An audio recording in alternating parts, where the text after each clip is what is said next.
Est-ce qu'Allah subhanahu wa ta'ala possède un nom suprême par lequel, si tu l'invoques, il exaucera tout type d'invocation? Bien évidemment.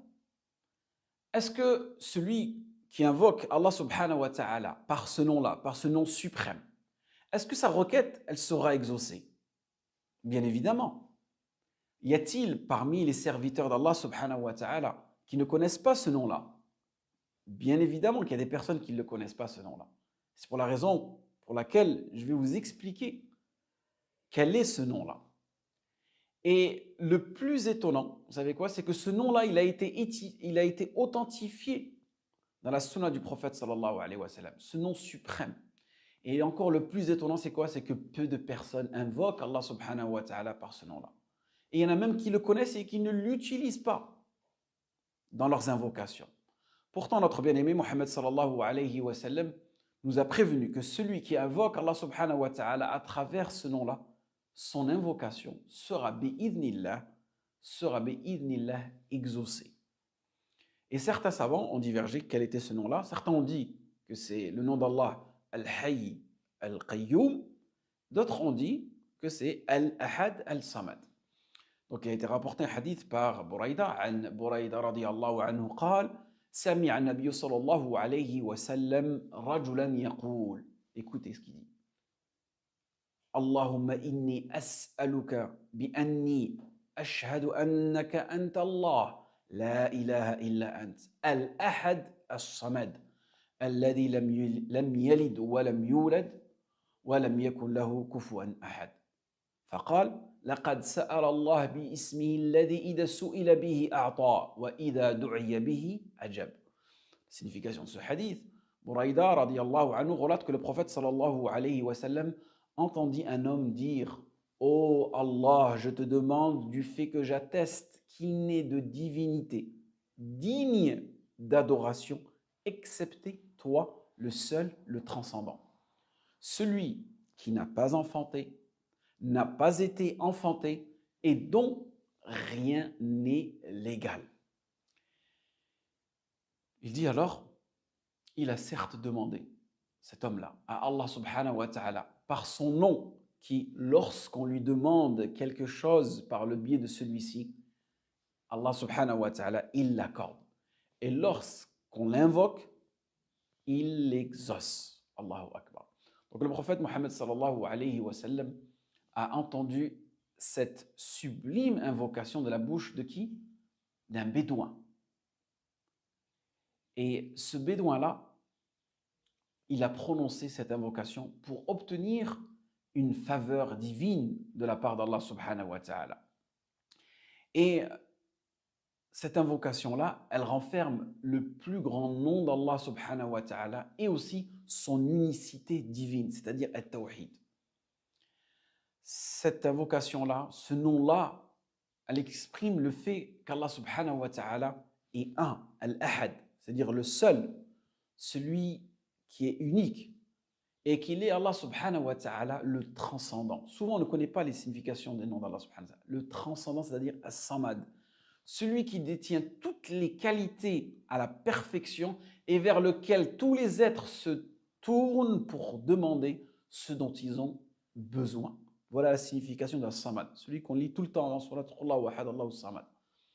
Et qu'Allah subhanahu wa ta'ala, il n'a pas d'enfant, il n'a pas de semblable, et il n'a besoin de personne, il n'a pas été enfanté, et personne ne lui est égal ou comparable. Voilà la signification de ce nom-là de As-Samad.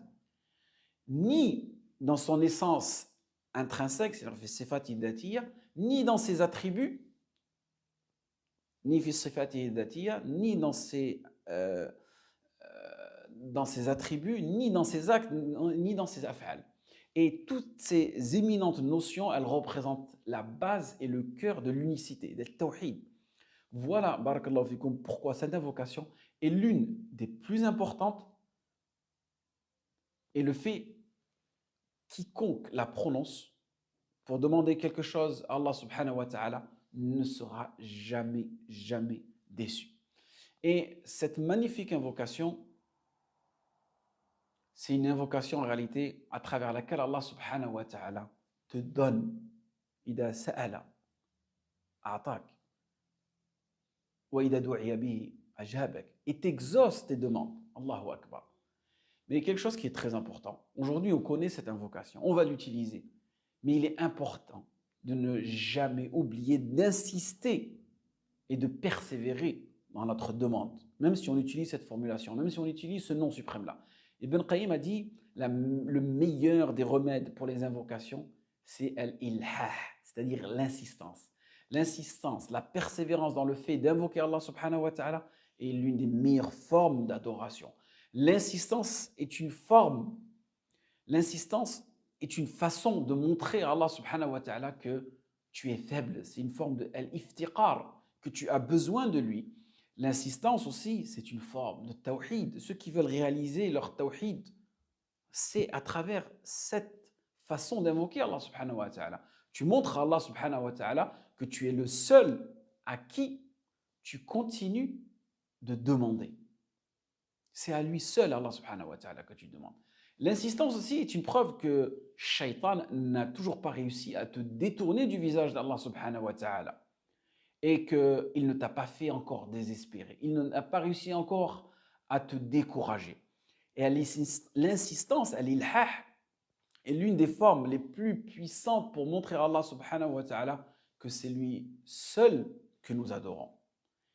Je sais que certaines personnes qui regardent en ce moment cette vidéo-là, que peut-être depuis des semaines, des mois, même des années, que leur invocation n'a toujours pas été exaucée. Mais je te conseille d'insister, de continuer à insister et de ne pas lâcher. C'est ça la chose la plus importante. Car celui à qui tu demandes, celui à qui tu fais des requêtes, n'est pas une créature comme toi et moi. Ne compare pas tes demandes lorsque tu les effectues à des humains. Mais sache que là, en ce moment, lorsque tu invoques Allah subhanahu wa ta'ala par son nom suprême, tu es en train de demander au divin, à Allah subhanahu wa ta'ala, le créateur de toutes ces créatures. Et même le Rajab a dit, Allah subhanahu wa ta'ala aime qu'on l'invoque et qu'on insiste sur l'invocation. Et qu'Allah subhanahu wa ta'ala se met en colère contre celui qui ne l'invoque pas. Il y a des personnes, des années, des siècles, elles n'ont toujours pas invoqué Allah subhanahu wa ta'ala. Elles sont sur cette planète-là, elles n'ont jamais encore invoqué Allah subhanahu wa ta'ala.